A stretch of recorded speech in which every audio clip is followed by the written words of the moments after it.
Bali Jadi yang diadakan oleh Provinsi Bali pada tahun 2020. Dan pada kesempatan kali ini, izinkan saya menggunakan bahasa campur antara bahasa Bali dan juga bahasa Indonesia, dengan tujuan agar kita semakin akrab dan mudah berkomunikasi. Sebelumnya, perkenalkan nama saya Nyoman Clara Lisdewi, teman-teman bisa panggil saya Clara. Saat ini saya menduduki posisi sebagai Head of Communication di Bahasa Bali Wiki. Jadi Bahasa Bali Wiki adalah yayasan yang bergerak di bidang pelestarian bahasa dan budaya Bali melalui digital platform.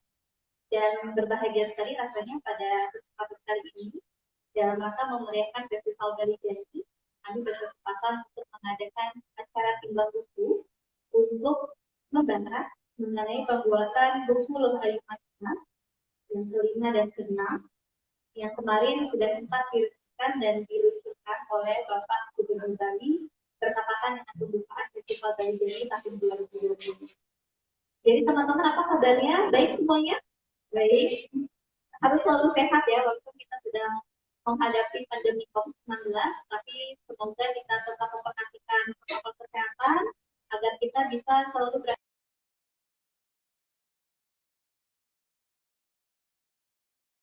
pelonggaran dalam menyelenggarakan kegiatan, tapi teman-teman diminta untuk selalu mematuhi protokol kesehatan agar kita dan semuanya kita terhindar dari bahaya virus COVID-19. Dan pada kesempatan kali ini, senang sekali rasanya saya bisa duduk berdampingan dengan orang-orang hebat, para penulis yang akhirnya menelurkan buku Lohayu Manikas yang kelima dan keenam. Jadi bukunya sudah saya bawa di sini. Ada 2 buku, Lohayu Manikas yang kelima dan keenam, dan penulisnya sudah ada duduk di samping saya. Jadi kita akan berbincang-bincang bagaimana proses pembuatan buku ini, kemudian apa pesan-pesan yang ingin disampaikan melalui cerita Lohayu Manikas. Sebelum saya lanjut memperkenalkan narasumber, saya ingin juga menceritakan sedikit proyek dari Lohayu Manikas.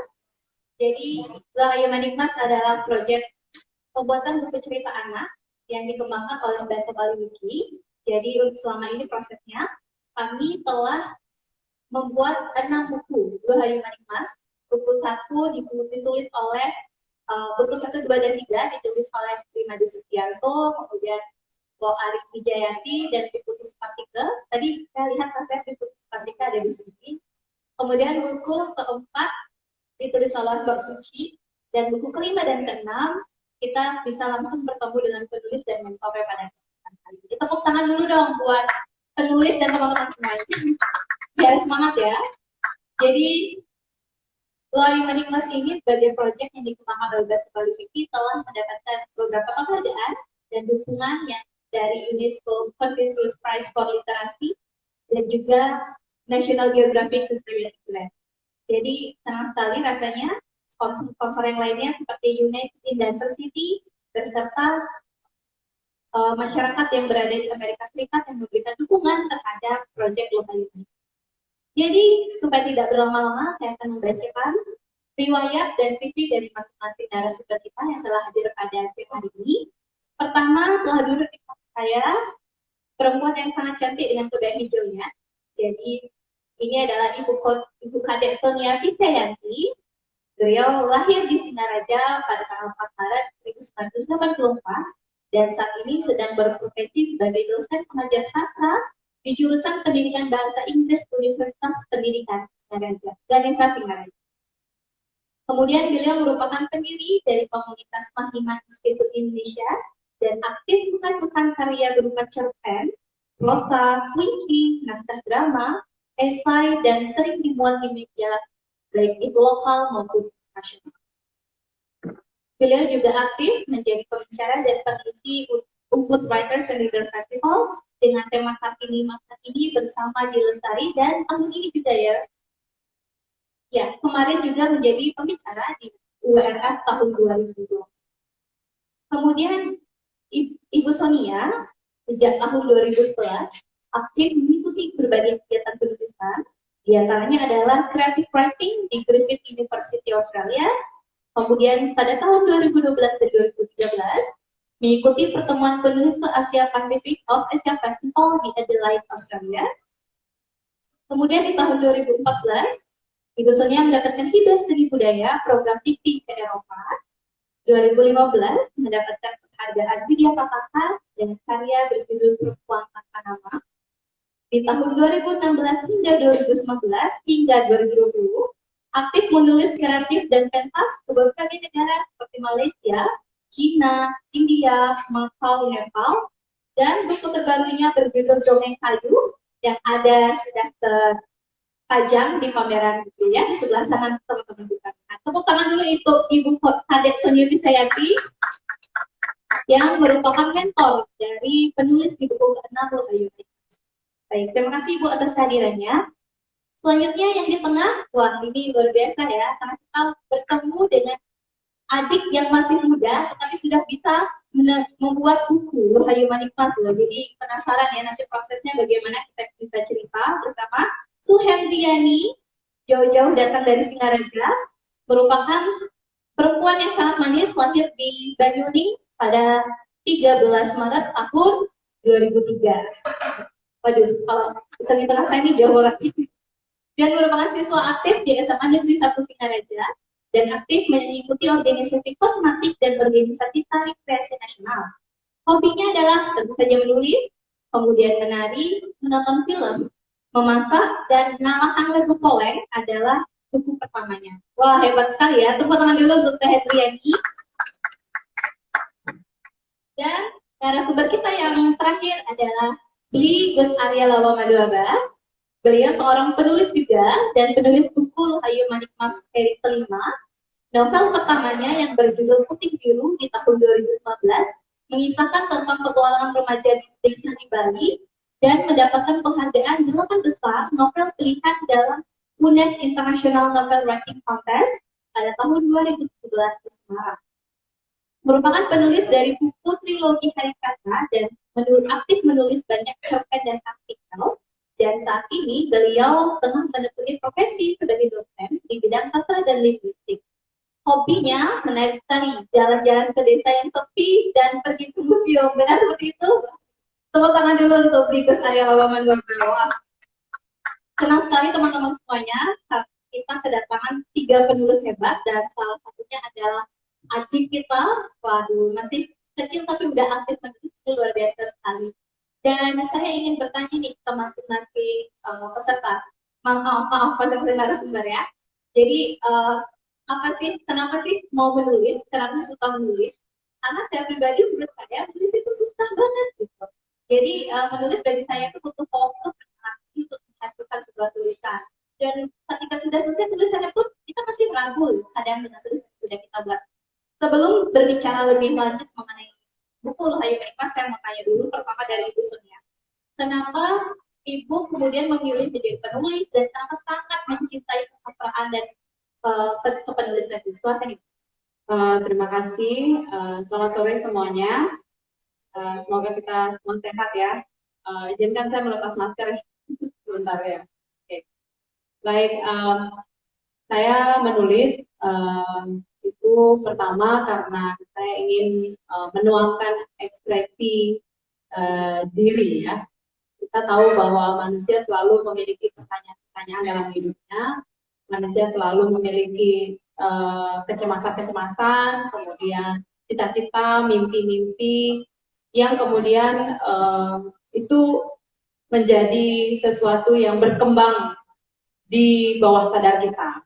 Ya, kebetulan saya perkenalan pertama dengan sastra itu sejak SD. Sejak SD, Clara, saya mengikuti perlombaan-perlombaan membaca puisi. Nah, itu awalnya sentuhan saya di dunia sastra. Nah, ketika saya menyentuh dunia puisi, saya merasa terketuk dan saya merasa bagaimana seorang bisa menulis puisi. Ya. Tapi kemudian itu berlanjut ya, SD itu masih mengikuti lomba-lomba, kemudian lanjut ke SMP juga masih, kemudian lanjut jurnalistik ya. Jadi bekerja sebagai jurnalis muda waktu SMP, ikut majalah Dinding ya, kemudian ikut lomba juga, kemudian lanjut SMA, menulis juga, kembali membaca puisi, menulis jurnalistik, kemudian teater masuk. Teater. Nah, di kuliah kemudian lebih intens lagi menulis dan mengirim ke media massa. Nah, saat mengirim di media massa itulah saya merasa bahwa tulisan itu ternyata mungkin bagi kita tidak terlalu luar biasa, tetapi bagi orang lain bisa membuat inspirasi gitu. Jadi jangan ragu-ragu untuk menulis. Dan sejak saya memutuskan untuk menjadi penulis, saya tidak bisa berhenti, ya. Tapi jangan dipikir bahwa menulis itu langsung jadi bagus, ya. Tidak semudah itu menulis, ya. Jadi menulis itu harus didahului dengan membaca sebanyak-banyaknya. Sama seperti kita minum air, itu minumlah air sebanyak-banyaknya supaya kita bisa produktif. Gitu. Kalau kita tidak pernah membaca, saya rasa sulit untuk menulis. Karena menulis itu juga perlu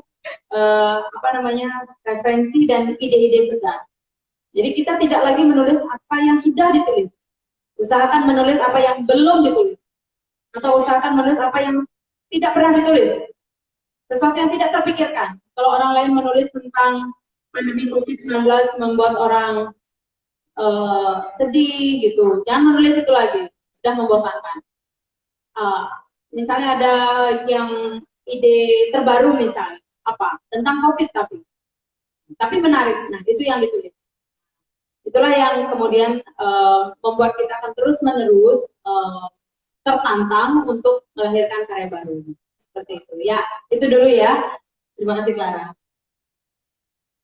Terima kasih banyak Ibu Sonia. Wah, berarti teman-teman menulis itu memang harus dibiasakan dan terus dilatih seperti Ibu Sonia. Jadi jangan berhenti untuk mencoba menulis dan jangan pernah semangat begitu.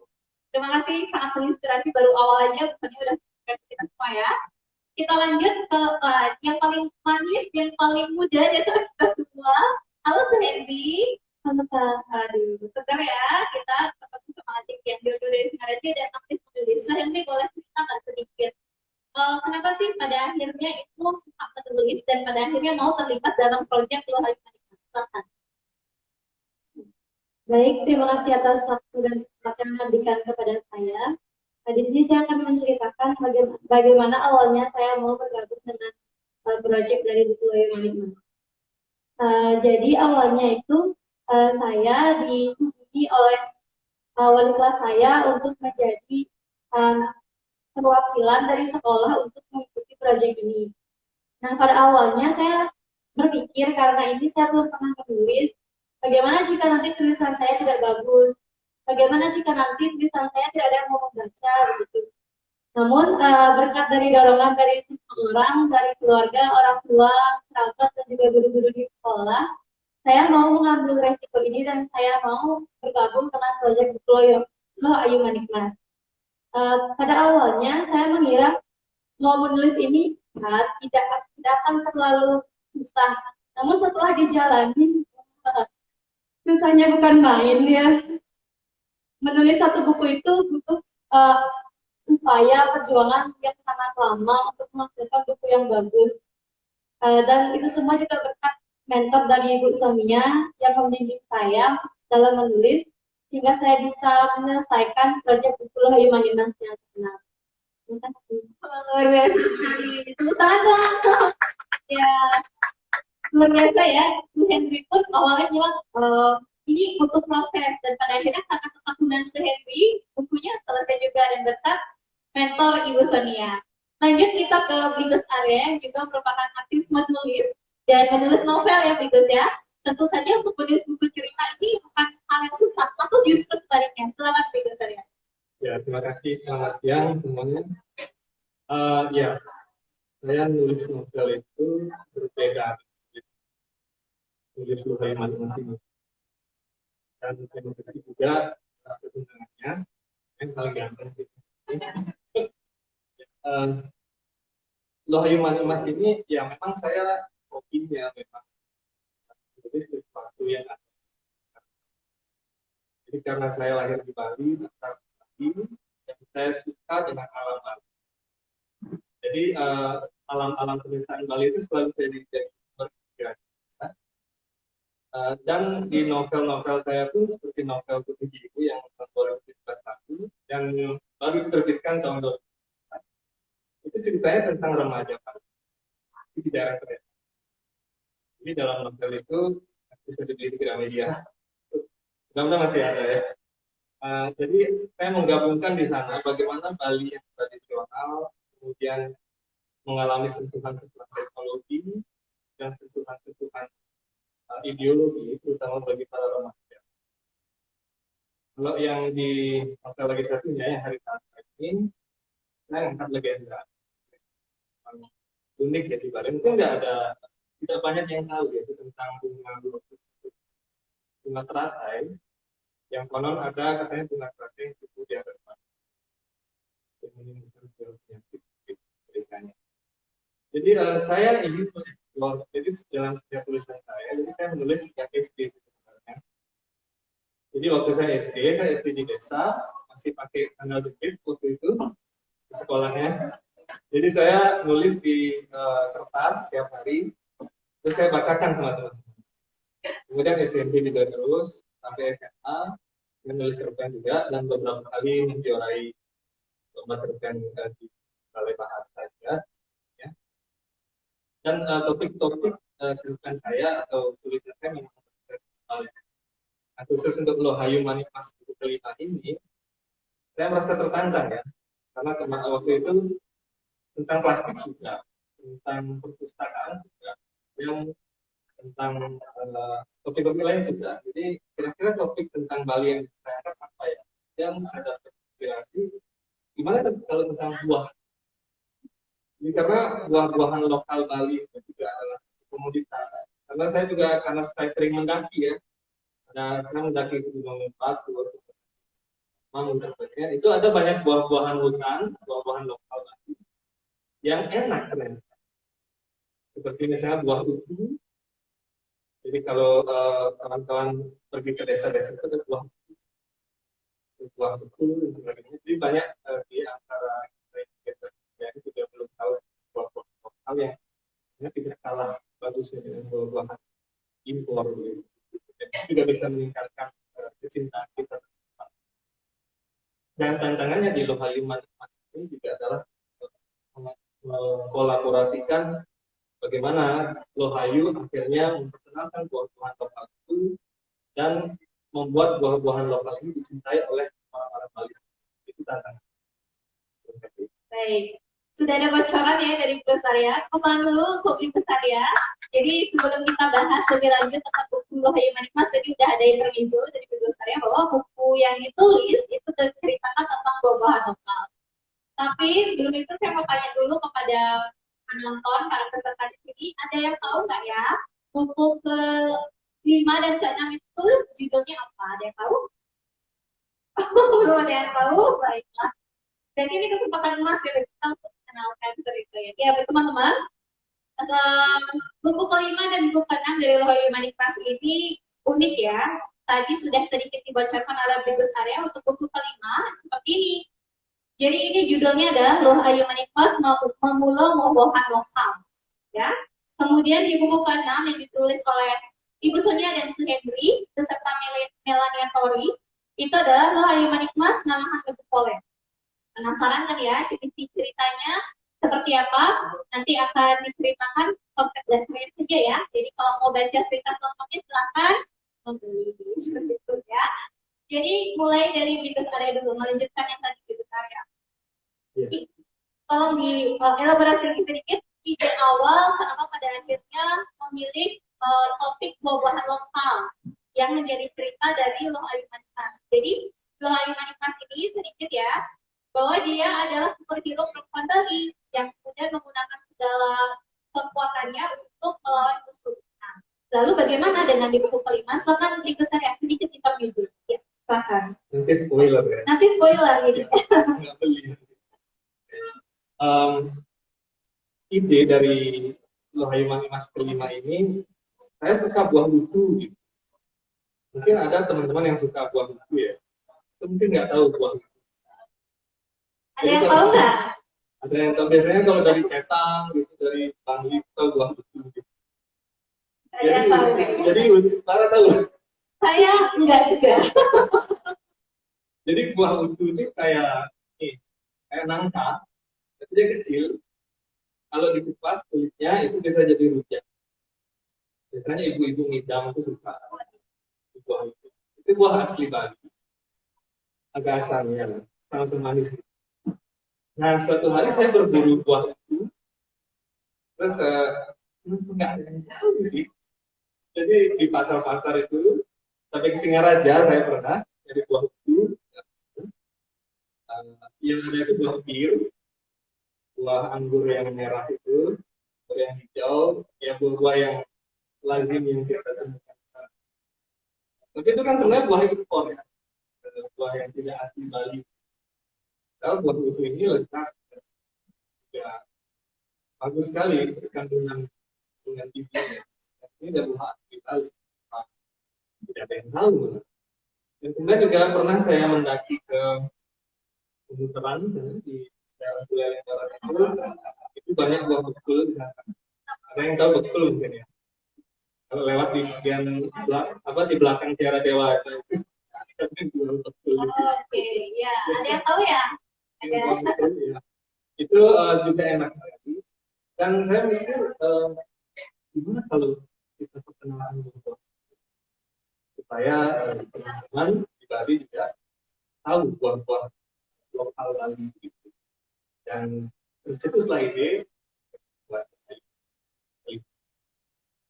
Luar biasa sekali ya teman-teman. Jadi ide ini unik gitu karena mengangkat buah-buahan lokal. Jadi selama ini mungkin itu terlewat dari fokus dan perhatian kita ya. Jadi kita akan lebih senang mengkonsumsi buah-buahan impor. Kemudian senang melihat buah-buah impor karena dirasa memiliki tampilan yang mungkin lebih menarik, kemudian lebih ranum-ranum dan tentunya enak rasanya. Padahal ternyata buah-buahan lokal itu masih ada dan masih kita bisa konsumsi, begitu ya Bigus ya. Lalu Bigus melanjut lagi sedikit sebelum kita lanjut ke sudut berikutnya. Sebenarnya lewat cerita mengangkat buah-buahan lokal ini, apa sih yang ingin disampaikan oleh Bigus selaku penulis lewat karakter Luh Ayu Manikas gitu? Karena Luh Ayu Manikas ini kan sebagai pahlawan. Bagaimana keterhubungan antara isu tadi dengan kepahlawanannya Luh Ayu? Siapa? Ya, Luh Ayu Manikas itu pahlawan lingkungan. Kayak Luh Ayu Manikas ini remaja yang mendapatkan kekuatan dari istilah dari Pertiwi Bali begitu. Jadi dia itu mendapatkan kekuatan dari alam Bali. Sehingga tugasnya Luh Ayu Manikas itu kan menjaga alam Bali. Kalau kita melihat alam Bali ini banyak sekali itu ya. Dan Luh Ayu Manikas ini sesungguhnya ingin memperkenalkan sinergi antara alam Bali kemudian manusia dan juga hubungan kita dengan Tuhan. Jadi ketika kita berhubungan dengan Tuhan, jadi apa yang ada di lingkungan kita itu yang kita pakai sesungguhnya. Apa yang menjadi komunitas kita, komunitas lokal ya, itulah yang kita pakai. Dan ketika kita ingin mempersembahkan sesuatu, maka alam juga harus kita jaga. Karena kalau kita mempersembahkan, kan perlu alam juga. Jadi pesan yang ingin saya sampaikan di dalam cerita Luh Ayu ini karena buah-buahan itu adalah salah satu komunitas yang sangat vital sekali bagi masyarakat Bali. Mengapa kita tidak mengembangkan buah-buahan lokal yang sangat variatif sekali sesungguhnya dan lebih sesuai dengan perut orang Bali sebenarnya ya. Perut tradisional orang Bali itu seperti itu. Jadi di mana kita dulu, ya, itu kita cocok dengan lingkungannya. Nah, kira-kira demikian. Wah, luar biasa sekali Bigus Arya. Jadi keseimbangan dengan alam antara manusia dan alam itu perlu kita jaga, perlu kita tingkatkan hubungannya. Seperti itu ya Bigus Arya. Nanti kita bakal cerita lebih banyak lagi soal ini. Saya mau lanjut dulu ke Su Henry dan juga Ibu Sania. Teman-teman tahu nggak kalau di cerita buku ke-6 ini unik karena Luh Ayu Manikas ini lintas batas negara. Wah, kenapa saya bisa bilang begitu? Karena sebenarnya ada penulis lagi satu temannya Su Henry Yani, namanya Melania Tori atau akrab disapa Mei, dan merupakan remaja yang saat ini tinggal di Amerika Serikat dan merupakan warga negara Amerika Serikat yang kemudian peduli dengan Bali dan juga lingkungan. Wah, luar biasa sekali ya. Jadi bahkan orang luar negeri pun melihat Bali ini luar biasa dan ingin melestarikan lingkungan Bali. Su Henry, bagaimana sih prosesnya membuat mencetuskan ide, kenapa sih pada akhirnya memilih topik dengan judul buku dengan judul Ngalahan Peletu Polen? Itu apa sih sebenarnya? Gimana itu? Apakah nyamuknya pakai satu polen atau gimana sih? Gak ada yang tahu. Boleh dijelasin nggak sih? Baik, terima kasih atas waktu yang diberikan kepada saya. Jadi inspirasi saya awal membuat buku Loyum Animasi yang ke-6 yang berjudul Ngalahan Peletu Polen ini. Pada awalnya saya dan Bu Sonia itu melihat lingkungan sekitar kita, lingkungan saya di tempat tinggal saya, di mana lingkungan tersebut banyak sekali sawah dan pertanian-pertanian yang rusak karena adanya sampah plastik, adanya masyarakat yang membuang sampah plastik secara sembarangan, dan berkat ulah mereka tersebut banyak sekali lingkungan yang jadinya rusak. Nah, dari situlah saya dan Bu Sonia terinspirasi untuk membuat buku Lo Ayu Manik Mas, di mana buku ini mengangkat cerita tentang Lo Ayu Manik Mas yang melestarikan lingkungan beserta dengan teman-temannya. Nah, kebetulan karena buku ini kami buat pada saat awal-awal pandemi COVID, yaitu pada bulan Maret sampai April, maka dari situ juga kami mengusulkan sedikit bagaimana kita harus mematuhi protokol kesehatan. Berdasarkan dari judulnya yang berjudul Ngalahan Peletu Polen ini, sebenarnya ini menceritakan tentang nyamuk yang dapat menyebabkan berbagai penyakit kepada kita seperti nyamuk demam berdarah dan lain-lainnya. Jadi di buku ini juga kami berdua mengajarkan mengedukasi masyarakat betapa pentingnya untuk menjaga kesehatan sehingga nantinya kita bisa terhindar dari berbagai penyakit. Seperti contohnya, seperti sekarang pandemi COVID dan juga penyakit lainnya. Wow, keren ya. Jadi ini soal kesehatan, soal menjaga diri agar tidak terserang oleh nyamuk demam berdarah. Begitu ya benar. Sedikit lagi Su Henry, kalau mau tanya. Su Henry kan partner sama Mei ini, yang merupakan teman Su Henry di Amerika Serikat.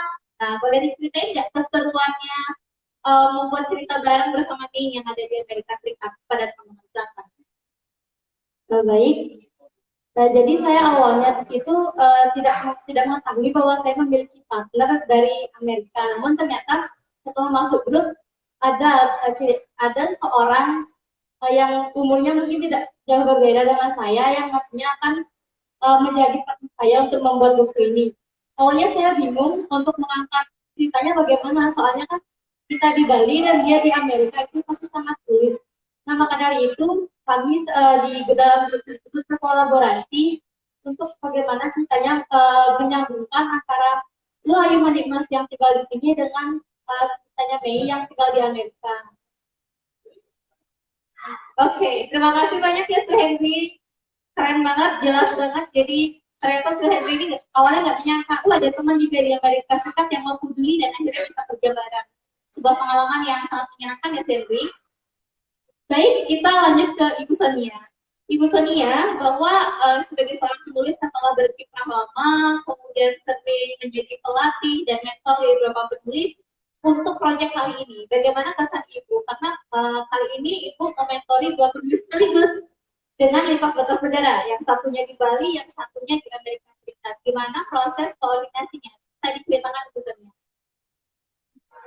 Baik, awalnya saya mau mengambil proyek ini karena pertama saya bersimpati pada karakter perempuan, karena saya perempuan ya, dan saya sangat peduli dengan isu perempuan dan anak-anak.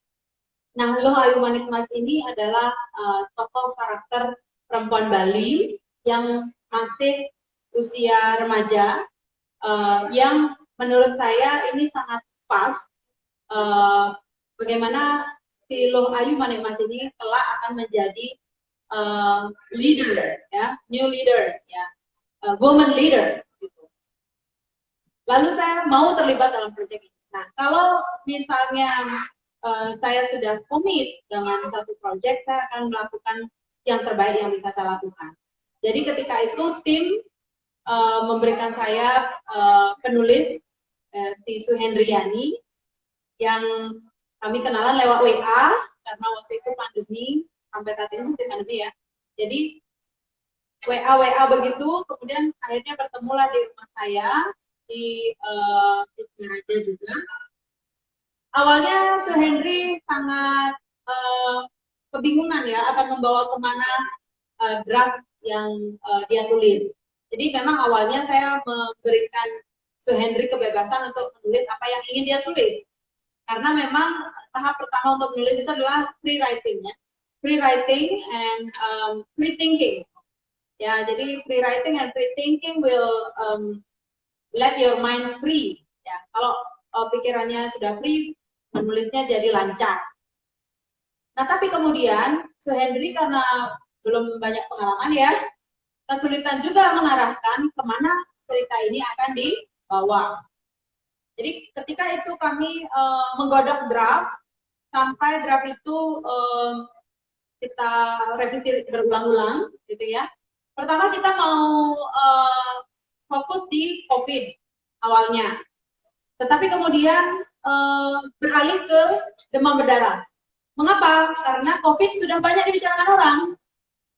Everybody talks about COVID already. Gitu. Jadi seperti yang saya katakan di awal tadi, ketika sudah banyak orang menulis, mengapa kita menulis hal yang sama? Mengapa menulis hal yang sama berulang-ulang? Jadi kami fokus lagi kepada yang lebih, waktu itu urgent juga ya, korban demam berdarah itu banyak di Singaraja ya. Kami melakukan riset, malah lebih banyak daripada korban COVID. Jadi kami merasa bahwa, wah, ini ada sesuatu yang lebih urgent to be handled first ya, yang harus ditanggulangi segera. Jadi kita fokus ke demam berdarah. Nah, kebetulan rumah saya itu kan di pinggir pantai, ada sawah-sawahnya juga. Di situ sering rumah saya itu di depannya itu sawah itu menjadi muara sampah plastik di sana. Karena sawah terakhir gitu kan. Jadi sampah-sampah yang dibawa dari atas itu numpuk di sekitar rumah saya. Nah, memang itu pengalaman saya mengambil sampah plastik dan tidak pernah ada habisnya, terutama di musim hujan. Nah, akhirnya saya bilang sama Suhendri, bagaimana kalau kita ambil dari realita ini, ya, kita tinggal di Singaraja itu di tepi laut ya istilahnya, lautnya kotor, sawahnya kotor, sampah plastiknya bejibun. Nah, sekarang muncul pertanyaan lagi, bagaimana menghubungkan dengan konteks yang di Amerika? Karena ini juga melibatkan penulis Amerika. Nah, ini lumayan pusing juga. Tapi akhirnya dibuatlah cerita bahwa temannya ini mengirimkan paket ya, mengirimkan paket hadiah, dan di dalamnya berisi plastik, bungkusan plastik gitu. Terus bungkusan plastiknya itu dibuang sembarangan, pakai plastik bubble. Tahu plastik bubble ya, yang tebal yang kalau dicetak-cetak gitu ya, itu mengandung apa ya, mengandung air kalau di musim hujan. Nah, itu kemudian menimbulkan sarang nyamuk. Nah, dari sana kemudian bergulir ceritanya. Nah, jadi itu karena dua konteks ya, konteks Bali dan konteks Amerika juga, dan dijembatani oleh Lohai Manimas ini untuk menjadi rangkaian cerita yang logis. Nah, Lohai Manimas ini kan ceritanya realis ya. Kan kita ada dua jenis ya, fiction dan non-fiction. Ini fiction yang realis. Gitu. Jadi apapun yang terjadi di buku cerita ini harus ada logikanya gitu. Tidak boleh mengarang indah dan semuanya serba tiba-tiba itu enggak. Jadi kami pikirkan betul logikanya. Nah, saya dan Suhendri bekerja cukup keras juga ya, kurang lebih 2 bulan menggodok draftnya saja dulu, baru kemudian ke teks. Nah, di teks itu lain lagi itu masalah teknis, kemudian masuk ke terjemahan nanti, berkembang lagi, belum lagi ilustrasi, berkembang lagi, sehingga akhirnya hampir setahun jadi. Ini kan sudah hampir akhir tahun ya, kita mulainya bulan Maret, pertengahan ke April itu, dan jadinya sekarang. Jadi value-nya adalah untuk menulis buku itu tidak sekali duduk ya, tidak sekali duduk atau merem aja terus besok jadi bukunya, enggak, harus mengalami perjuangan yang panjang. Mungkin juga ada yang sudah menulis buku di sini atau menulis apapun, jangan kecil hati, penulis-penulis besar sekalipun itu mengalami hambatan yang sama, itu hambatan tentang kreativitas, deadline, ya, dan menjalani banyak role juga selain sebagai penulis. Itu, terima kasih. Terima kasih Ibu Sonia bahwa ternyata menghasilkan buku ini tuh melalui proses yang sangat panjang. Nanti yang minta tolong Blikus Area untuk menceritakan bahwa Blikus Area ini menulis dalam 3 bahasa, seperti itu ya Blikus ya. Nanti boleh diceritakan prosesnya terlebih dahulu. Jadi ya seperti yang disampaikan Ibu Sonia tadi bahwa pembuatan buku ini melalui proses yang sangat panjang, mulai dari drafting, kemudian menerjemahkan, editing, sampai pada ilustrasi, sampai pada akhirnya buku ini tercetak. Wah, luar biasa sekali ya. Jadi kita mulai lanjut ke Biggesaria dulu. Biggesaria, tadi sempat Ibu Sonia menyinggung soal terjemahan. Ternyata teman-teman, buku Loh Ayu Maniklas ini itu adalah buku 3 bahasa. Jadi bahasa Inggris, bahasa Indonesia, dan juga bahasa Bali. Tujuannya adalah buku ini bisa jadi media pembelajaran bagi anak-anak yang ingin belajar bahasa Inggris atau anak-anak yang mungkin sekarang yang belajar bahasa Bali. Wah, kenapa nih ya Biggesaria? Kenapa perlu 3 bahasa ini dalam buku Loh Ayu Maniklas? Mungkin bisa diceritakan dulu. Terima kasih, Clara. Ya, bahasa itu mencerminkan kebudayaan yang berbeda. Bahasa Bali mencerminkan salah satu aspek budaya Bali. Ada banyak istilah di situ. Kemudian ketika diterjemahkan ke bahasa Indonesia juga kita kadang-kadang mengalami masalah. Misalnya ada beberapa istilah seperti itu lumayan membutuhkan waktu untuk menerjemahkan ke bahasa Indonesia dan bahasa Inggris. Dan begitu pula ada seperti kerauhan waktu kasus kita dengan Pak Terry itu. Ini terjemahan bahasa Inggrisnya apa ya, kerauhan? Jadi kita sempat diskusi awal waktu itu. Nah, jadi yang menarik dari 3 bahasa ini adalah kita bisa mengenal 3 budaya yang berbeda. Jadi di dalam bahasa itu ada kosakatanya, dan dalam setiap budaya itu memiliki cara pandang yang berbeda. Sehingga proses penerjemahannya itu juga merupakan satu proses yang mengasihkan sebetulnya dan menantang. Jadi di sana kalau saya pribadi, ketika saya menulis Loh Ayu Maniklas itu dalam 3 bahasa, saya merasa bahwa saya belajar. Jadi saya belajar untuk mengenali ini apa sih sebenarnya, misalnya Bali Banjar, ini diterjemahkan apa ya kira-kira. Jadi perlu penjelasan lagi dan sebagainya. Sehingga saya belajar untuk itu bagaimana melihat budaya saya sendiri, budaya ibu saya, jadi mother culture ya, budaya kelahiran saya di Bali, dan juga bagaimana memperkenalkan ini dengan bahasa-bahasa yang berbeda. Dan tantangan yang terbesar juga adalah bagaimana membuat orang yang sama sekali belum tahu budaya Bali itu bisa memahami apa yang kami. Baik, jadi menarik ya. Tadi Biggesaria sempat menyinggung. Nah, sekarang saya tanya teman-teman nih. Teman-teman tahu kerauhan kan? Bahasa Indonesia-nya kerauhan apa ya kira-kira? Kesurupan. Bahasa Inggrisnya apa? Lost translation kita. Nah, benar sekali bahwa penting bagi kita untuk bisa mengabarkan dunia bahwa Bali punya kearifan lokalnya yang bisa kita perkenalkan kepada dunia. Kita seperti contoh tadi. Ada juga yang menarik menurut saya, karena kebetulan teman-teman saya udah baca loh buku Loh Ayu Maniklas ini, kebetulan ya. Ada itu juga penjor gitu ya menurut saya. Kan bahasa Indonesia penjor apa teman-teman? Tetap penjor mungkin ya, tapi kalau nyeritain ke bahasa Inggris, gimana itu?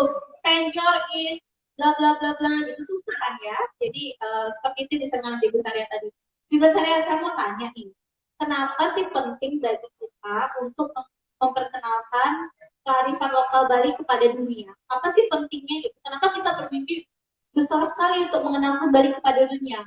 Pentingnya apa dan kenapa kita harus melakukan itu? Silahkan Biggesaria. Ya, karena Bali itu memiliki hal yang unik sekali. Bali itu memiliki balance. Jadi konsepnya Bali itu pun balance. Jadi rohnya Bali itu sebenarnya kan lebih nature, ya. tua kita bilang ya, di Roti Medan itu ada api, ada air. Kok bisa jadi kopi gitu loh. Jadi kan api sama air itu bertolak belakang. Tapi kok bisa bergabung menjadi kopi, jadi teh, dan lain sebagainya. Jadi dua hal yang sesungguhnya berbeda tetapi bisa dijalankan. Jadi roh budaya. Kemudian muncullah dari sana ada makanan. Kemudian ada sertifikat yang sekarang kita populerkan bersama-sama ya. Itu adalah kearifan lokal dari Bali yang setidaknya bisa menyumbang untuk dunia yang lebih baik. Jadi banyak sekali konsep-konsep kita di konsep tradisional kita ya, yang kita sendiri belum bisa gali, ya. Harus kita gali bersama-sama dan kita jadikan itu milik kita dan kita hidup dengan cara seperti itu dan kita perkenalkan supaya istilahnya kita tahu orang dari belahan dunia lain juga membutuhkan hal seperti itu. Luar biasa. Jadi lewat cerita Lembawi Manikmas ini kita memperkenalkan kearifan lokal Bali kepada dunia. Dan teman-teman, sama seperti Festival Bali Juni ya, yang sekarang kita ada di sini, ini merupakan bentuk apresiasi kita terhadap kearifan lokal budaya Bali dan juga bisa memperkenalkannya kepada dunia. Terima kasih banyak ya saya. Boleh lanjut ke Su Henry. Su Henry, masih pertanyaan yang sama nih. Su Henry kemudian melihat bahwa cerita Su Henry dihadirkan dalam 3 bahasa nih. Nah, sebagai anak remaja, masih anak SMA atau generasi milenial nggak sih ya? Generasi milenial kan ya? Maka sih menurut generasi milenial penting sekali kita mengutamakan bahasa Indonesia, melestarikan bahasa daerah dan menguasai bahasa asing. Kenapa itu penting sekali? Silakan. Baik, terima kasih pertanyaannya. Jadi menurut saya pentingnya di sini kita menggunakan bahasa Indonesia, melestarikan bahasa Bali, dan juga pentingnya untuk belajar bahasa asing, utamanya bahasa Inggris. Karena seperti yang kita ketahui di zaman global seperti ini, zaman globalisasi, budaya Bali, bahasa Bali terutamanya banyak sekali dilupakan oleh remaja-remaja, oleh masyarakat Bali. Padahal bahasa Bali adalah bahasa ibu kita, bahasa yang seharusnya kita lestarikan, bahasa daerah kita. Saya banyak menemukan bahwa ada anak-anak yang bahkan tidak bisa berbahasa Bali, tapi sebenarnya dia lahir di Bali, orang Bali, tapi tidak bisa berbahasa Bali. Nah, dari sini saya berpikir betapa pentingnya bahasa Bali itu. Jika semua orang melupakan bahasa Bali, siapakah nanti yang akan menggunakan bahasa Bali? Kalau semua lupa ini. Maka dari itu, menurut saya sangat penting bagi kita untuk mempelajari bahasa Bali, karena sebagai orang Bali, kita harus bisa berbahasa Bali. Nah, untuk bahasa Inggris, seperti yang kita ketahui bahwa Bali itu adalah daerah pariwisata. Banyak sekali turis-turis yang datang ke Bali untuk berlibur. Maka dari itu penting bagi kita untuk belajar bahasa Inggris supaya kita bisa melestarikan, kita bisa mengenalkan budaya Bali menggunakan bahasa Inggris, atau bahkan kita bisa mengajari orang asing tersebut untuk berbahasa Inggris. Luar biasa. Terima kasih ya Sandy. Jadi penjelasannya dari generasi milenial itu sudah sangat oke nih. Berarti Indonesia, Bali, Indonesia punya masa depan yang cerah ya, benar ya itu tujuannya. Betul, karena sosok Su Henry sebagai satu contoh anak muda yang tegas, kemudian punya pandangan ke depan. Di bahasanya orang mau tanya itu. Di buku ini dihadirkan 3 bahasa, Inggris, bahasa Indonesia, dan bahasa Bali. Dari kacamata seorang penulis, kenapa penting sekali menghadirkan 3 bahasa dalam satu buku? Karena mungkin orang melihatnya bukunya padat sekali gitu, ada 3 bahasa dalam satu buku. Dari kacamata kesastraan dan kacamata penulis, mengapa ini penting dan pesan apa yang sebenarnya ingin disampaikan dengan menghadirkan 3 bahasa dalam satu buku? Silakan Ibu Suni. Saya adalah salah satu yang sangat mempromosikan penggunaan 3 bahasa dalam buku ya, karena untuk anak-anak yang membaca buku dengan 3 bahasa ini sangat penting. Yang tidak bisa bahasa Bali otomatis belajar bahasa Bali. Yang tidak bisa bahasa Inggris otomatis belajar bahasa Inggris. Yang tidak bisa bahasa Indonesia akan otomatis belajar bahasa Indonesia. Jadi buku ini dapat dibaca oleh siapapun yang tertarik dengan 3 bahasa tadi. Jadi bagi saya sekarang sudah tidak sesuatu yang istimewa ya seseorang bisa bahasa Inggris. Gitu. Justru harusnya bahasa Inggris itu sudah harus dikuasai semua orang saat ini. Tidak istimewa. Justru anak saya dorong bahasa asing lain, bahasa Korea, Mandarin, Prancis misalnya. Jadi orang yang memiliki kemampuan banyak bahasa, otomatis dia akan memiliki kemampuan banyak budaya. Dia memiliki analisis tentang budaya yang beragam. Nah, exposure terhadap budaya yang beragam melalui bahasa yang beragam itu besar sekali pengaruhnya dalam memperkaya perspektif. Jadi kalau kita punya satu bahasa, satu perspektif. Dua bahasa, dua perspektif. Dan seterusnya. Kalau punya kemampuan 100 bahasa, 100 perspektif. Apa gunanya dalam hidup kita? Banyak sekali. Nah, jadi saat ini bagi saya terus terang sudah tidak istimewa lagi kalau orang bisa berbahasa Inggris. Karena memang kita sudah adalah produk global. So it's not a big matter. Ya, kita harus memang sudah menguasai itu. Sebab apa-apa memang sudah memakai bahasa Inggris. Nah, mungkin challenge yang harus kita hadapi bersama itu adalah justru mensosialisasikan lebih banyak bahasa Bali. Misalnya sekarang, bahasa Bali itu masih nggak kontekstual. Misalnya ketika anak saya bilang, apa itu godel gitu misalnya. Godel itu panak sampi gitu. Terus apa misalnya lenggatan. Lenggatan itu, saya jelasinnya, karena dapur saya tidak mengandung lenggatan, tidak memiliki lenggatan, maka saya menjelaskannya dalam bahasa Inggris, karena saya juga bahasa Indonesia tidak begitu ini. Jadi, so that is a place where you can find the kitchen usually. Nah, akhirnya harus ngajak pulang kampung, baru ada lenggatan. Gitu. Jadi bahasa itu sangat dipengaruhi dengan benda-benda yang kita pakai sekarang. Gitu. Tenggale misalnya, tenggale. What is tenggale? Itu kalau ditanya sama Putih. Tenggale is, itu jawaban saya. Something that you used to. Ya.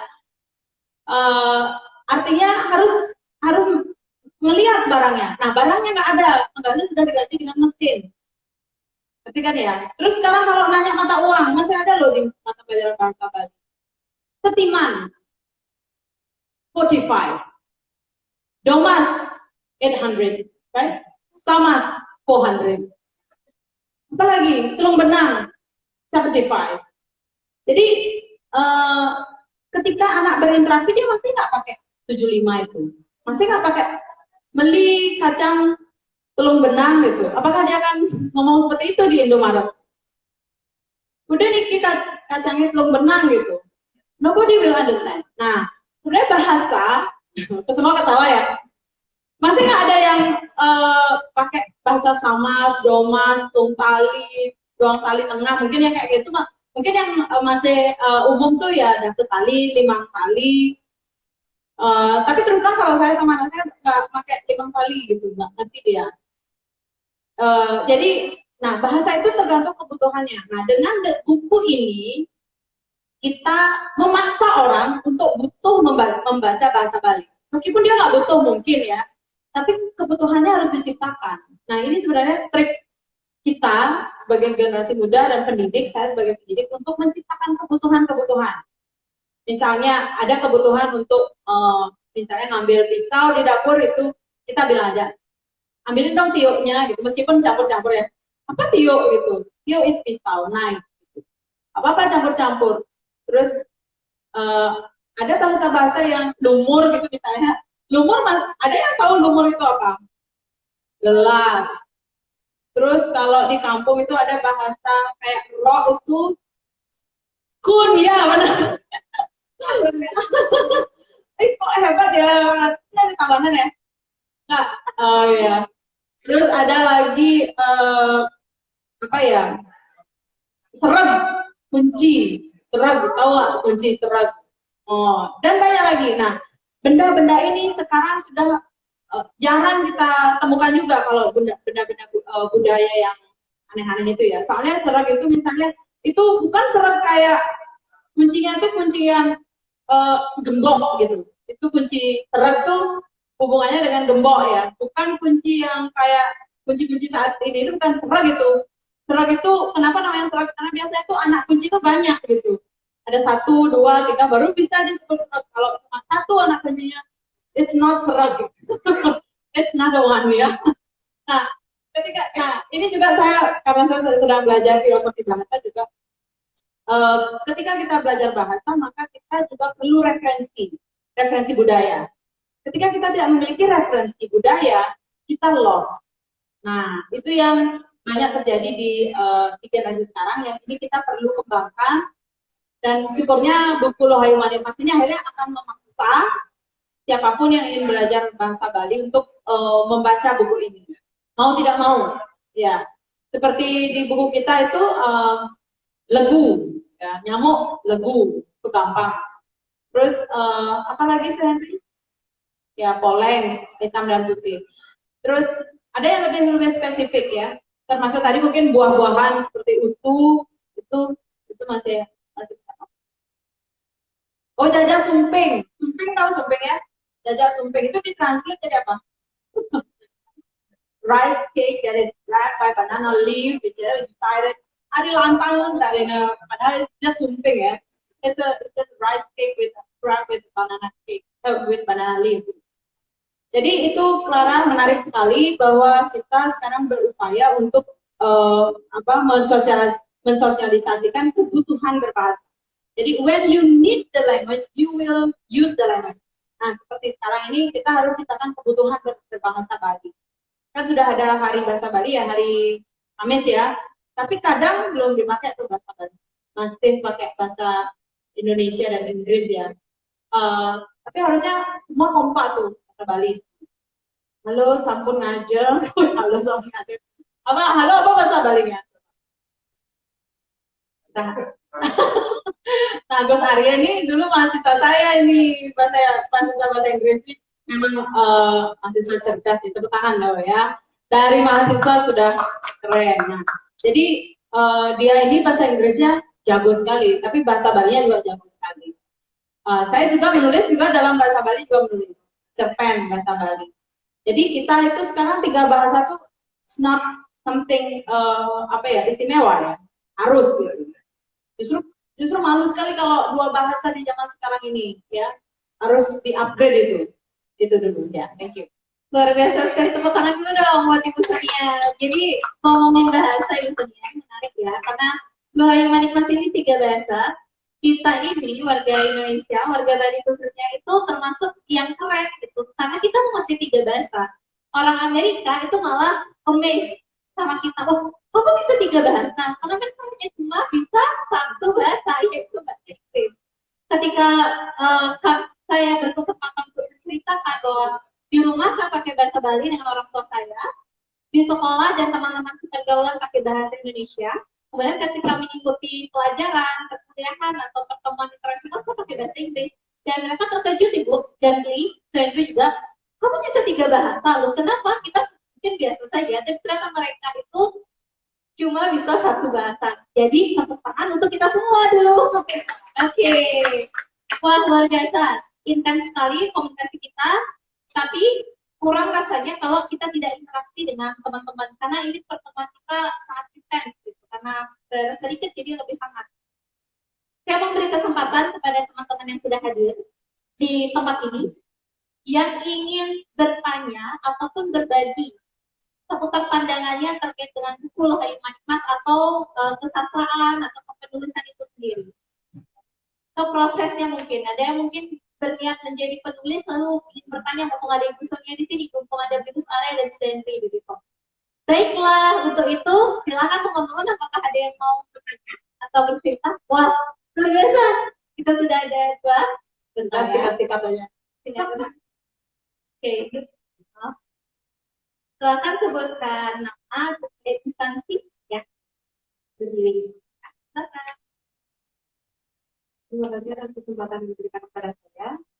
Sebelumnya, perkenalkan saya atas nama Rajini Putri dari Universitas Udayana, salah satu mahasiswa baru di Fakultas Ilmu Budaya jurusan Sastra Bali. Saya ingin tanya kepada Ibu Sonia, Ibu Henry, dan juga Beli Alia.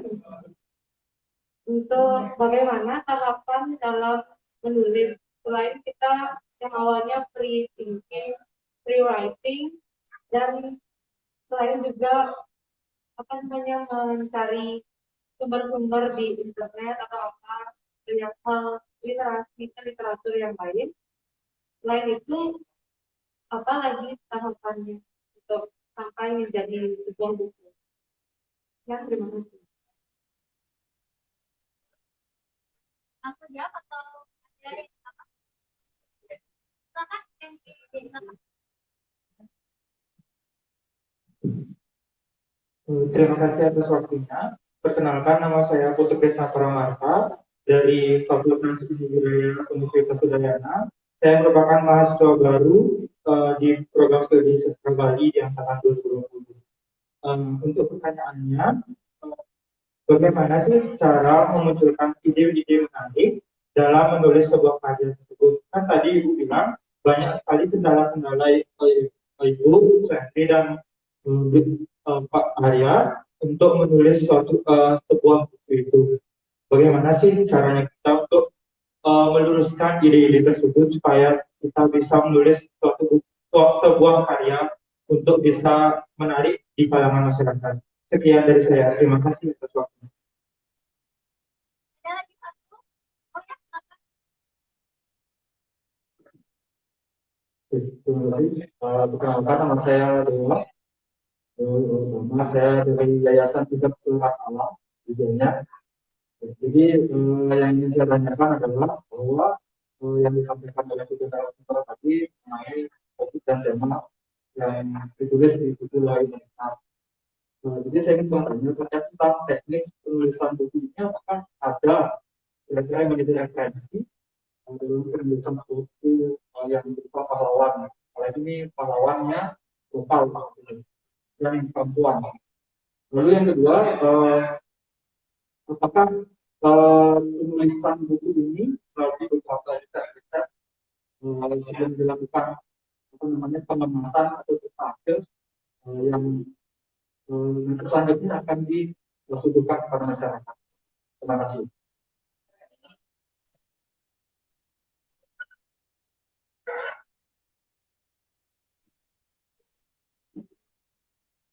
Terima kasih teman-teman. Ada Rajini Putri dari Sastra Bali Universitas Udayana, ada Krisna Paramarta juga dari Sastra Bali Universitas juga, dan ada Adewa dari Yayasan Tidak Surat Alam. Untuk pertanyaan yang pertama, saya mulai dari lulusannya dulu ya. Atau mau di wrap up jadi satu atau satu? Yang pertama dulu. Baik. Dari Rajini Putri, bagaimana sih sebenarnya proses menulis sebuah cerita? Apakah ada referensi yang digunakan menulis itu, misalnya seperti referensi dari internet atau dari buku? Mungkin bisa dijelaskan itu, silakan. Rajini, terima kasih atas pertanyaannya, bagus banget. Pertama, Rajini harus membedakan dulu apa yang mau ditulis. Kalau Rajini menulis tentang artikel ilmiah, itu harus menggunakan referensi. Tapi kalau menulis dongeng atau fiksi, itu bisa menggunakan riset, tetapi cara penulisannya adalah dengan cara menulis fiksi. Fiksi itu pengertiannya adalah a made up story about a character. Itu secara teori ya. Made up story artinya karangan. Ya. Ketika kita bicara tentang karangan, maka karangan adalah sesuatu yang tidak ada tetapi dikarang. That is fiction. Dan itu untuk membedakannya dengan non-fiction adalah itu. Kalau non-fiction itu sejarah, berita politik, biografi, autobiografi, itu non-fiction. Tapi kalau fiction itu prose ya, prose namanya. Nah, ketika kita berbicara tentang menulis, tentu saja kita membaca banyak dulu ya. Jadi kita tidak bisa menulis cerpen tanpa membaca cerpen terlebih dahulu. Tetapi tujuan kita membaca cerpen bukan untuk mengcopy cerpen yang itu, tetapi untuk memberi otak kita pengetahuan. Oh, begini caranya menulis cerpen.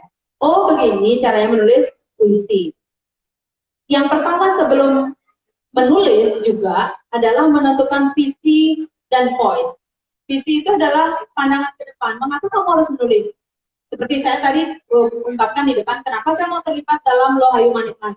Karena saya peduli pada isu perempuan, karena Lohayu Manikmas adalah perempuan, dan saya percaya perempuan adalah salah satu tonggak perubahan dunia di depan kita. Ya, tepuk tangan untuk perempuan nih. Maaf ya Pak Arya. Pak Arya juga pasti pencinta perempuan ya. Jadi perempuan itu isunya adalah saat ini sangat menarik dunia global ya. Karena di mana-mana pahlawan perempuan itu masih jarang. Yang biasanya yang hero kita adalah laki-laki. Tapi Lohayu Manikmas ini memang akan dikemas sedemikian rupa untuk membawa suara perempuan. Nah, itu. Nah, voice ini dan vision ini akan bagus sekali kalau kita sudah pegang. Jangan menulis hanya sekedar menulis, jangan. Bahkan saya lebih provokatif, jangan menulis kalau tidak ada tujuan. If you only write for nothing, better not to write. Gitu. Jadi lebih baik tidak menulis. Untuk apa? Akan sia-sia. Tapi lebih baik menulis hal-hal sederhana, tapi tujuannya jelas. Misalnya nih, saya mau riset tentang rujak di desa saya. Gitu. Wih, rujak apa aja akan saya riset? Rujak uyah asem, rujak cuke, rujak kuah pindang, uyah serut abil, dan sebagainya. Itu mau rujak ya. Itu akan saya teliti, dan saya akan menjadi ahli rujak di desa saya. Karena rujak di desa saya itu is the best.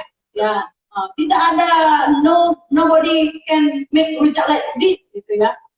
Itu. Atau mau jadi ahli jajan tradisional, jajan sumping, jajan kaliadrem, jajan lukis itu. Belum ada yang menulis itu. Tulis itu. Nah, itu ada tujuan. Tapi kalau mau menulis fiksi, bacalah banyak buku fiksi, ya. Dan penting buat kita punya referensi siapa penulis idola. Gitu. Karena biasanya penulis idola itu menentukan seperti apa nanti kita ke depannya. Gitu. Kalau idola kalian Raditya Dika, berarti tulisan kalian nanti komedi banyak. Kalau referensi kalian siapa lagi penulis tim lead, mungkin kalian akan menulis tim lead. Tapi kalau referensi kalian Putu Wijaya, Sapardi Djoko Damono, Gunawan Muhammad, Ayu Utami. Nah, itu udah lain tuh alirannya. Jadi masuk ke belantara sastra itu banyak aliran. Tapi bukan aliran sesat ya. Banyak aliran, mau yang mana ada. Artinya rajin ya, harus rajin. Riset dan rajin membaca. Ya. Terima kasih, nanti bisa berkenalan lebih lanjut ya. Sama saya Togosari dan Suhendri juga habis ini.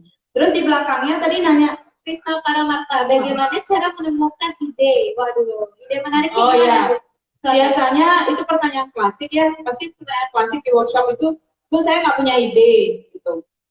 Terus nanti dia minta ide sama saya, Bu kasih saya ide, ya saya kasih ide ya. Tapi dia nggak bisa mengembangkan ide itu, sama aja.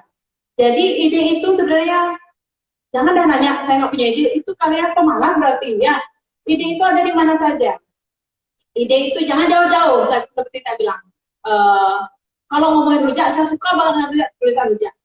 Intinya, tulislah apa yang kalian tahu. Gitu. Sebab ada salah satu filsuf nih terkenal, Wittgenstein namanya, dia mengatakan bahwa kalau kamu tidak tahu sesuatu lebih baik jangan ngomong. Better not to say anything if you don't know anything. Better silent. Silent is better.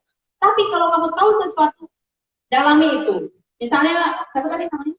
Krisna Paramarta. Oh, Krisna. Kalau Krisna, misalnya di desanya ada fenomena unik, katakanlah fenomena budaya gitu.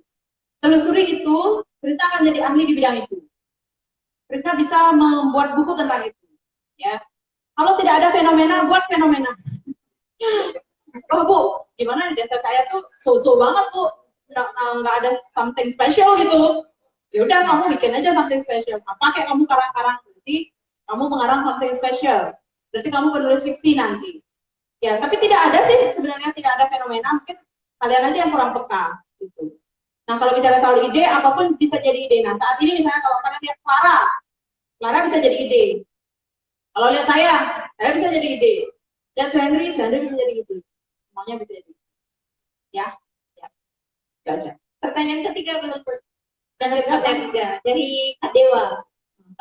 Apa ada nggak sih referensi yang digunakan untuk khususnya untuk menulis cerita Lohayu Manikmas dan riset-riset apa yang dilakukan sebelum pada akhirnya buku ini terbit. Kalau dari saya, riset-riset yang saya lakukan bersama Su Henry itu karena kita bicara corona, awal-awal kita bicara corona, risetnya tentang corona. Berapa jumlah orang yang meninggal karena corona, berapa yang korban di Bali gitu. Waktu itu saya ingat sekali korban di Bali belum sebanyak sekarang. Baru hitungan hari ya waktu itu ya, ketika awal-awal. Tapi kemudian berbeda dengan sekarang. Nah, itu kita riset. Terus demam berdarah juga riset. Bagaimana dari telur menetas menjadi jantik, jantik menjadi nyamuk. Itu kita juga riset. Padahal itu mungkin di buku munculnya satu kalimat aja, tapi risetnya heboh itu ya. Gitu. Jadi termasuk juga kita pelajari tentang bubble wrap itu. Bubble wrap itu betul nggak itu bisa merangkap air gitu. Kita lihat juga di Google apa itu bubble wrap, bagaimana terus pengiriman barang dari Amerika ke Bali itu berapa lama. Di situ kan ada isu katanya nggak boleh menerima itu karena virus bisa, ternyata enggak gitu. Virus tidak bertahan di situ karena dia sudah kena terpapar udara. Jadi riset-riset seperti itu dilakukan meskipun munculnya satu kalimat di dalam buku gitu. Kita nggak mau terlihat bodoh gitu. Tidak mau terlihat salah juga kalau kita memberikan informasi yang salah. Jadi riset itu dalam fiksi perlu, ya, dalam fiksi perlu. Tapi cara penulisannya itu yang perlu dipelajari. Wah, terima kasih Bu Sonia. Lanjut kepada Su Henry. Su Henry boleh kita jadikan satu ya. Berarti dari ide menarik nih. Kenapa saya tiba-tiba kepikiran gitu untuk bikin ngalahan lagu poleng. Kemudian ada nggak referensi sebelum pada akhirnya Su Henry menulis tentang ngalahan lagu poleng? Silakan. Baik, untuk pemunculan idenya, seperti yang dikatakan Bu Sonia, semua hal itu bisa dijadikan menjadi ide. Semua hal yang kita lihat bisa kita jadikan ide. Nah, kebetulan waktu saat itu awal-awalnya banget ada pandemi COVID-19. Jadi kita menulis di bagian awal, tapi tidak menyinggung banyak, lumayan menyinggung di situ. Dan pada saat itu juga sedang rame-ramenya banget atau banyak banget kasus dari demam berdarah ya Bu ya. Jadi maka dari itu saya dan Bu Sonia mengangkat cerita Mbak Mas dengan sedikit keadaan situasi pandemi COVID dan lebih tertuju pada nyamuk demam berdarah. Oke, siap. Terima kasih Su Henry. Bigo Sarya, boleh dari awal Bigo Sarya. Tadi Regina Putri bertanya tentang proses menulis dan referensi yang digunakan. Kemudian lanjut ke pertanyaannya Krisna. Ide, tadi sudah ya, ide menarik itu menurut Bigo Sarya gimana sih cara memunculkannya? Pada akhirnya kita bisa membuat sebuah cerita, dan yang terakhir, riset apa yang dilakukan biasanya dilakukan oleh Bigo Sarya sebelum menulis itu? Silakan. Terima kasih, pertanyaannya ini bagus. Ini pertanyaan dasar sebenarnya. Saya khususkan ini menulis cerita, ya. menulis karya ilmiah. Kalau kita ingin menulis cerita, maka kita harus punya konflik. Ada bedanya nyambung seperti apa yang diukurnya. Jadi ada namanya peristiwa, ada namanya cerita. Peristiwa itu contohnya gini. Si A naik sepeda pergi ke pasar, terus beli buah, pulang ke rumah. Itu namanya peristiwa. Itu namanya ya datar-datar aja. Tapi kalau sudah cerita, jadinya begini. Si A naik sepeda mau ke pasar. Tiba-tiba di tengah jalan, dia nabrak anjing. Anjing itu ternyata punyanya orang kaya. Ada konflik. Jadi dalam menulis cerita kita harus punya konflik. Jadi kadang-kadang konflik itu ditayangkan tanpa. Jadi itu namanya premis. Nah, contohnya di Luhayu Manik Mas ini, premisnya adalah Luhayu Manik Mas adalah seorang pahlawan lingkungan. Dia ingin melestarikan buah-buahan lokal, tetapi tantangan yang dia hadapi apa? Yang menghalangi dia untuk melestarikan buah-buahan. Jadi itu akan mengakibatkan dia punya villain istilahnya. Villain itu artinya tokoh yang menghalangi dia, sesuatu yang menghalangi dia mencapai tujuan. Jadi itu adalah ide dasar untuk membuat cerita apapun. Ya. Jadi akan ada tantangan yang dihadapi oleh si tokoh. Nah, untuk pertanyaan yang kedua, bagaimana kita mencari ide? Ide itu ada datang dari mana? Jadi khusus untuk membuat cerita, itu ide bisa datang dari hal kecil. Nah, dulu saya pernah nulis cerpen itu judulnya Tangan. Tangan, kalau kita lihat kan tangan biasa, ketika ada 5 jari, kemudian ada 2 tangan. Tapi gimana kalau tangan kirinya ini sama tangan kanannya? Karena tangan kanannya sering dipakai, tangan kirinya sering dipakai hal-hal yang kotor, gitu misalnya. Nah, itu akan berkembang menjadi sebuah konflik. Nah, kemarin di Bali Jani tahun lalu, itu saya nulis cerpen judulnya Barong Berutuk. Jadi, Barong Berutuk itu barong dari desa itu. Itu sudah ada bukunya juga, bisa dilihat di kamera ini. Barong Berutuk itu, kalau di Trunyan, siapapun yang menarikan barong berutuk ini haruslah laki-laki yang masih berjaka. Jadi kalau dia sudah pernah berhubungan dengan perempuan, itu akan kepanasan dia. Jadi diceritain. Jadi saya bikin cerpen berdasarkan apa itu. Jadi ada seorang pemuda yang diam-diam sudah menikah di Denpasar, dan dia tidak bilang sama orang tua ketika dia pulang kampung. Jadi ketika dia menarikan barang berutuk, dia kepanasan. Gitu. Jadi di sana ada konflik, ya. Jadi kita dapat mengembangkan ide-ide dari hal-hal yang sangat sederhana.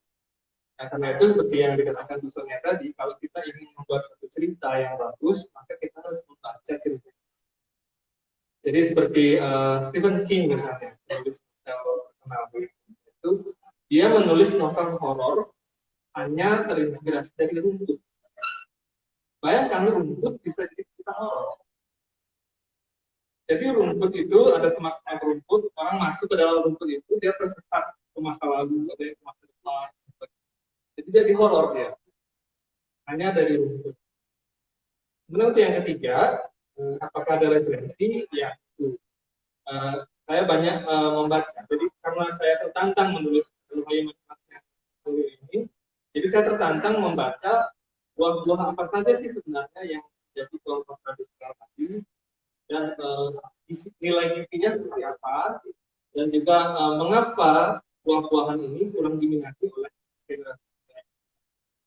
Jadi saya membangun konflik dari itu. Terima kasih. Wah, luar biasa sekali. Tepuk tangan untuk ketiga narasumber kita. Luar biasa ya teman-teman semuanya. Saya juga tadi ngomong dengan ketiga penjelasan Mas Reza, keren banget nih. Penciptaan sebuah buku itu melalui sebuah proses kreatif yang sangat menyenangkan sebenarnya ya. Baiklah teman-teman, ada lagi yang ingin bertanya atau berbagi? Silakan, saya berikan kesempatan. Atau teman-teman di sini ada yang sudah bacanya, sudah jadi penulis di sini, ada yang jadi penulis nggak di sini? Atau sering menulis cerpen? Atau sering menulis esai? Atau sering menulis tugas kuliah? Oh iya, tugas kuliah. Atau sering menulis surat cinta? Ya, udah nggak ada lagi nulis surat cinta ya. Silakan Ibu Sonia, ada yang bisa ditambahkan? Saya beberapa kali ke luar negeri mendapat kesempatan untuk ikut workshop creative writing. Biasanya di situ kami berbagi tentang topik-topik apa yang sering kami tulis. Nah, saya sendiri itu sering sekali menulis tentang rambut. Ya, ada buku saya judulnya Burning Hair, itu antologi puisi tentang rambut. Gitu. Bagi perempuan kan rambut itu mahkota ya, tapi tidak banyak yang menulis tentang rambut. Nah, saya tulislah tentang rambut. Jadi awalnya saya buat sebelum menulis Burning Hair ini, saya dulu sempat menulis naskah drama, judulnya Percakapan Rambut. Jadi rambutnya bercakap-cakap ini ceritanya. Kita ini kok diperlakukan semena-mena ya dengan pemilik kepala ini gitu. Kita disampuin, kita diapain, diacak-acak, kita diam aja. Mari kita memberontak. Gitu. Jadi pemberontakan rambut gitu. Karena sama ini kan rambut kita, coba kalian apa-apain aja. Pernah protes dia? Enggak kan? Tapi pernah nggak kalian dengar apa? Nah ini saya berimajinasi, karena saya suka berimajinasi, saya membuatkan dia bercakapan. Seandainya rambut saya bisa ngomong, maka rambut saya itu pasti protes. Dipotong, terus diwarnai, terus di blow gitu ya, terutama cewek loh ini ya, kalau cowok kan mungkin tidak terlalu banyak ya.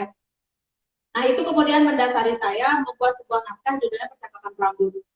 Nah menariknya percakapan rambut itu dipentaskan oleh salah satu mahasiswa saya waktu itu, sekarang sudah beranak pinak dia. Dulu waktu mahasiswa saya itu, Mas Ayu tahu ya, Gus Arya. Mas Ayu, dia itu bernazar atau berjanji kalau IP-nya dia bagus dan lulus cum laude, dia akan pentas teater dan menggundul rambutnya. Lalu itulah saya buatkan naskah Percakapan Rambut, dan di pementasan itulah dia memangkas habis rambutnya. Itu mistis banget, karena saat itu terjadi hal-hal yang ya gitulah ya. Jadi kita sebelum pentas itu harus jadi si Mas Ayu ini dia ternyata punya sesunan gitu, yang tidak terima rambutnya gitu. Tapi kita, si Mas Ayu karena sudah berkeinginan dan sudah bernazar, komunikasi lewat jalur itu ya, karena ini sudah nazar. Akhirnya terjadi pementasan itu dan sangat kusyuk gitu ya, pementasannya membuat merinding gitu, karena betul-betul rambut itu kan sakral gitu, seperti dia lahir kembali. Nah itu Percakapan Rambut. Nah kemudian saya tahun 2017 membuat Burning Hair. Jadi ini diinspirasi oleh ngaben. Ketika ngaben atau pembakaran mayat, saya lihat bahwa the last thing to be burned, yang bisa burn itu adalah rambut. Rambut itu lebih kuat dari tulang, lebih lama dia bisa terbakar. Kalau nggak percaya coba bakar rambut. Nggak, betul, karena salah satu elemen terkuat adalah rambut. Makanya ada istilah kalau orang melahirkan, perempuan melahirkan, pasti dibilang menggantung bok akatin, tidak menggantung tulang abesi gitu Kak. Tapi bok, kenapa? Karena rambut itu adalah bagi kita orang Bali sangat sakral. Makanya kalau perempuan ya hati-hati meninggalkan rambut, ya. Kalau rambutnya jatuh ambil. Gitu. Nah itu ketika saya workshop di luar negeri, saya di Cina, kemudian di Nepal, Malaysia, saya bawakan puisi itu dan orang-orang nanya, kenapa kamu terobsesi pada rambut? Sebenarnya bukan saya terobsesi, tapi ini bagian dari budaya saya. Kemudian saya jelaskan begini, oh luar biasa ya, dari hanya sepotong rambut yang bisa membuat sebuah karya. Seperti itu. Kalau tadi Gus Arya bilang dia bikin cerpen tentang tangan ya, saya juga punya dongeng tentang telinga kiri dan telinga kanan yang tidak pernah saling kenal, tapi mereka sebenarnya berfungsi sama. Nah itu saya ceritakan untuk anak saya. Nah dongengnya kuping kiri, kuping kanan ingin bertemu gitu, tapi gimana caranya? Kan mereka ya dipisahkan oleh kepala gitu. Jadi strugglingnya si kuping kiri ketemu kuping kanan itu bisa jadi dongeng. Nah kalau kalian merasa masih kurang punya ide, nah itu dia. Saya juga nggak tahu. Itu supaya banget buku bisa jadi ide dan sebagainya. Terima kasih. Tepuk tangan dulu untuk semuanya. Menarik ya. Jadi ini ada last question dari netizen, ternyata yang menonton live kita dari tadi ada yang bertanya untuk 3 narasumber kita. Pertanyaannya itu datang dari akun @satedegering di Instagram ya, atau satedegering. Mungkin ini dia jual sate gitu ya, mungkin kita bisa coba nanti ya. Untuk saya mulai dari Henry mungkin lebih dulu ya. Henry, apa keuntungan membaca buku Loh Ayu Manikmas selain belajar berbahasa Indonesia, Inggris, dan bahasa? Baik, izinkan saya menjawab pertanyaannya. Jadi menurut saya pribadi, jadi kan sebelum saya menulis buku Loh Ayu Manikmas, saya harus membaca dulu buku-buku yang ada sebelumnya. Jadi menurut saya, jika kita banyak membaca buku bahasa Bali, contohnya buku Loh Ayu Manikmas ini, di sini kita tidak hanya belajar bahasa, tidak hanya belajar bahasa Bali, bahasa Inggris, dan bahasa Indonesia, tapi di sini kita juga belajar bagaimana cara kita untuk memperlakukan lingkungan cara kita untuk menghargai orang lain, dan cara kita untuk mendengarkan dan juga memberi masukan kepada orang lain. Jika kita telaah lagi dari buku 1 sampai buku 6, kita baca semua, di sini banyak banget terdapat nilai-nilai yang kita terapkan di kehidupan kita. Contohnya bagaimana kita bisa menghargai ketika orang memberikan saran, bagaimana cara kita belajar tentang melestarikan budaya, dan bagaimana cara kita untuk menjaga kesehatan kita masing-masing. Saya ini paling suka dengar Su Henry ngomong, karena luar biasa gitu, anak SMA tapi punya kepegasan ketika berbicara, punya visi dan punya misi. Luar biasa, tepuk tangan dulu untuk Su Henry. Terima kasih loh Su Henry. Juga saya, nanti pesannya sebagai penutup. Pertanyaan dari Sate Degree. Apa keuntungan membaca Loh Ayu Maniklah selain bisa belajar tiga bahasa itu tadi? Silakan. Ya, saya belajar menghargai perempuan. Waduh, tepuk tangan dulu. Teman sekali ya. Ya, karena Loh Ayu Maniklah ini langka. Jadi pertama saya diperkenalkan dengan Loh Ayu Maniklah itu oleh Clara sebenarnya. Terima kasih banyak. Dan sejak saat itu saya sudah baca semua bukunya, kecuali buku yang 6 ini saya ingin baca. Ketika saya dengar Loh Ayu Maniklah itu, dia terus terngiang-ngiang dalam sanubari saya. Jadi dia sangat balis kan. Jadi Loh Ayu, dan Ayu dia manik lagi, Mas. Jadi nama itu sangat berkesan. Jadi ketika saya baca bukunya dari pertama, kedua, ketiga, keempat, kemudian terima kasih banyak sudah kembali juga memberikan saya kesempatan untuk tulis kelima. Jadi di sana saya belajar menghargai perempuan. Karena secara sosial ya, perempuan Bali itu kadang-kadang jadi ketika perempuan Bali itu misalnya bercerai dengan suaminya, kadang-kadang dia tidak dapat apa. Ya. Itu yang kadang-kadang menjadi kesedihan. Ya. Dan ketika ada kegiatan apapun, kadang-kadang perempuan Bali itu sibuk sekali sama di desa-desa. Sementara yang laki-laki Bali kadang-kadang belum bersedia membantu. Jadi dengan adanya Loh Ayu Maniklah ini, saya berharap, saya juga belajar bahwa perempuan Bali itu punya potensi. Jadi perempuan Bali itu sebenarnya memiliki potensi untuk menjadi superhero dalam bidangnya masing-masing. Ada dalam bidang sastra, ada bidang hukum. Dan setelah terinspirasi dari Loh Ayu Maniklah ini, saya jadi lebih sering bantu ibu. Saya jadi belajar masak di dapur. Jadi kasihan juga kadang-kadang istri saya dan istri saya juga kelelahan. Jadi kadang-kadang saya bantu masak gitu. Ya, simpel tapi ya dalam sekali menurut saya. Keren. Terima kasih untuk saya. Terakhir, Bu Sonia, sekaligus menutup talk show gelar bicara kita, timbang buku kita di Sonia. Selain belajar tiga bahasa, apa keuntungan kita membaca Loh Ayu Maniklah? Silakan.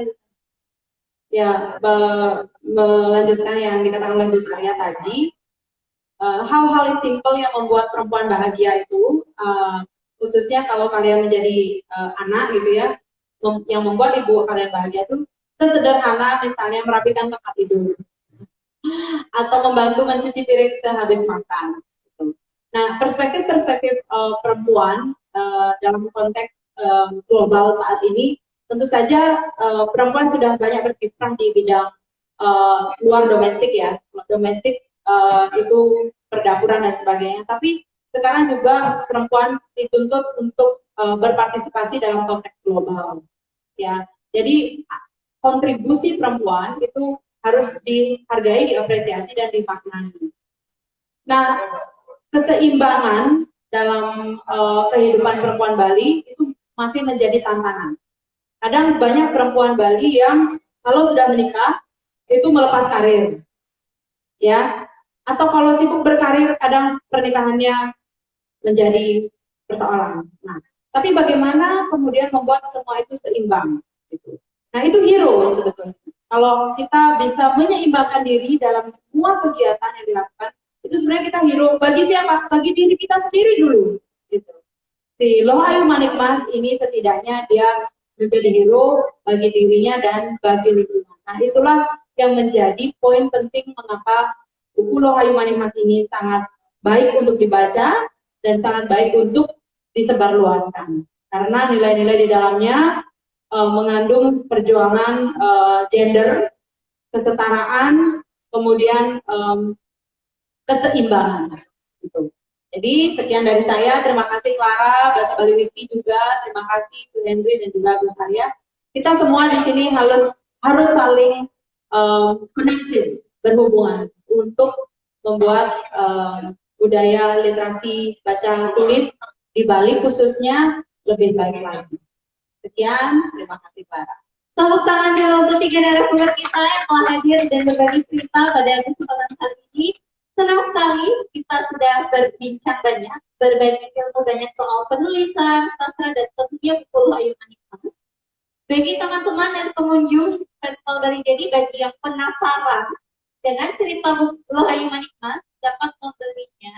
Jadi kita sudah punya 6 buku, teman-teman bisa mau beli semuanya, wah sekali ya. Buku 1, 2, 3, 4, 5, 6 bisa dibeli di toko buku Ganesha dan toko buku